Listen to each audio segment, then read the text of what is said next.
You are going to be able to only grow so much on your balcony or in your window, where someone that's in, say, Florida, they have a whole different batch of things that they have available to them. So it all really depends on you and your imagination on what you can create out of the things that are around you. Just, I'll give you a little pop out in my brain that just happened, is taking a plastic tote from Walmart, cutting the bottom out of it, putting a piece of glass in there, and all of a sudden you have a growing environment inside of that you have created. It can be as simple as that. Having a piece of plastic, clear plastic, that you put over that as well. You're creating a different zone. Okay. You can create whatever you can imagine from things that you have in your environment, or things that you can find in your environment. You can go, and if you need, some, oh geez, metal, look at who's got a metal recycling plant in your area. All these recyclers, there's lots of stuff that you can go in, and they'll have an area where you can buy bits and pieces very, very cheap, generally, because it's, scrap, it's recycled. Okay. So look for those kind of things, guys. Don't expect yourself to go out and buy everything brand new. Save your money for other things. Look at what you can recycle, because that helps all of us. It helps our planet to recycle a lot of these materials. That's where, that a lot of our homesteaders, and we've got a couple of great ones coming up. We got one guy that's building walls out of a material that's gonna shock you guys. He's coming up in a few days. You can build houses using, old wine bottles for windows. Okay. Look at what is possible around you. People are building houses out of tires, filling them up with dirt. Okay. You can recycle so much. I don't know if you guys have ever seen the old bathtub laying on its side, with dirt in it and flowers coming out. That type of thing is taking something that would have went to a landfill and using it and making it something of beauty. These are things that a lot of us don't really think about, is how to recycle these materials. We just take them to the dump. But there's a lot of things that you can do if you allow yourself to be a child again and go, hey, that box, I can play with that box, and I can make it a fort. I can make it this, I can make it that. And all it was a refrigerator box from the new refrigerator you got. But the kid in you found all of these different things that you could create from that box. Use your imagination. Become that child.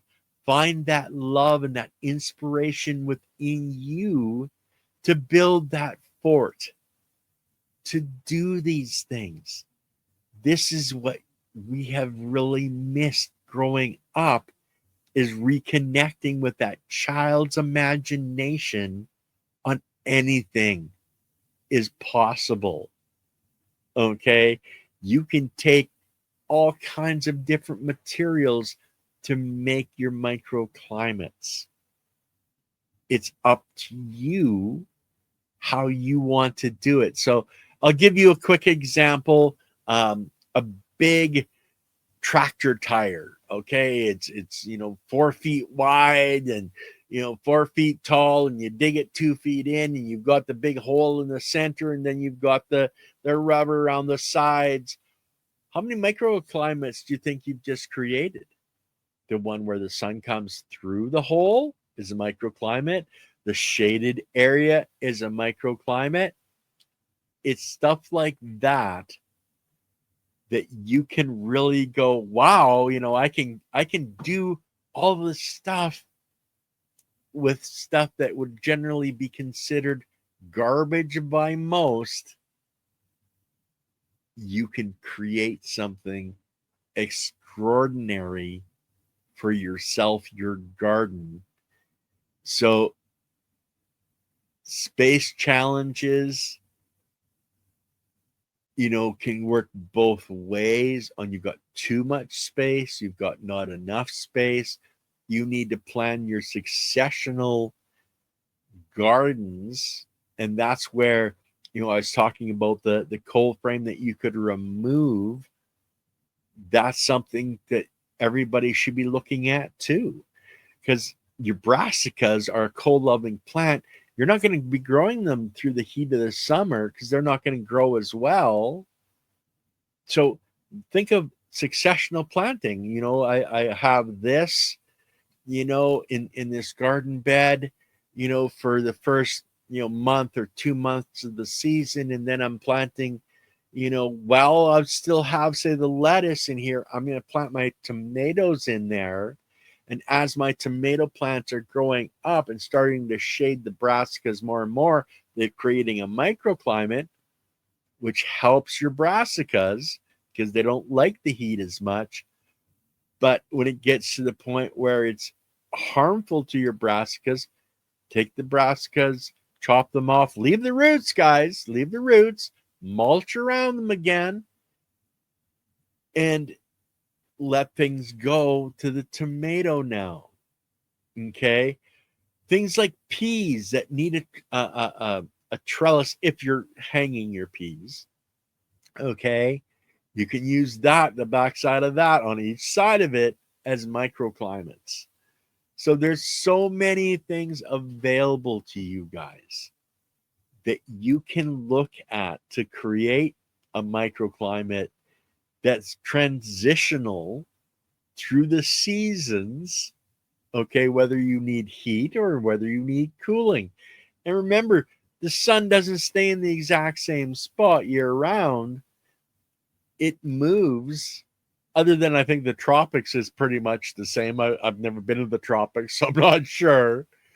But, your northern and southern latitudes where the sun does shift in the sky, you can take that into consideration in your plan. That's one of the keys, guys, is make a plan. Draw things out, experiment. Okay? Life is about learning and growing and understanding more and more.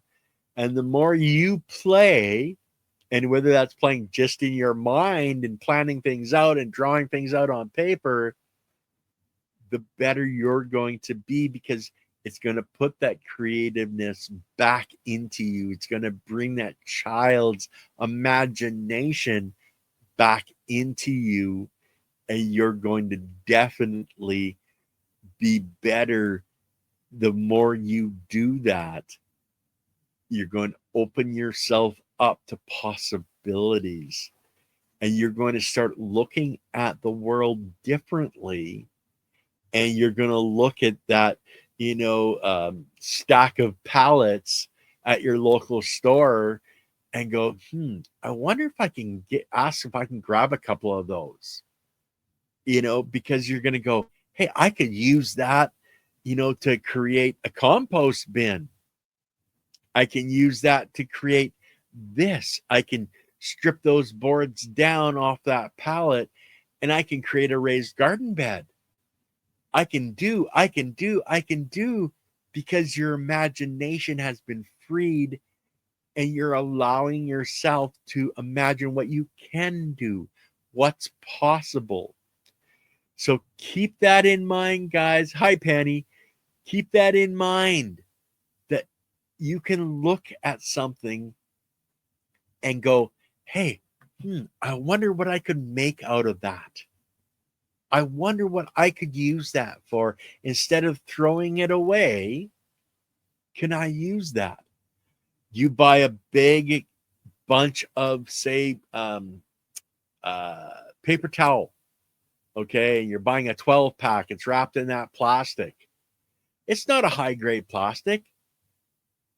It might last for a couple of months out in the sunshine, but hey, I could take that plastic. It's clear plastic, and oh, hey, I just made a cold frame, and I have a greenhouse because I've used this plastic. Things like that, guys. Most people don't think of that. They just ball it up, throw it in the recycle. There's so much available. The cardboard. Grab a bucket of white paint, paint it white. There's your wall behind, on your raised bed that's going to reflect the heat and make that microclimate. And it was just used cardboard. The availability of your imagination is going to allow you to create things that are going to blow your mind. It's going to blow my mind because, I'm doing that kind of thing in my brain all the time.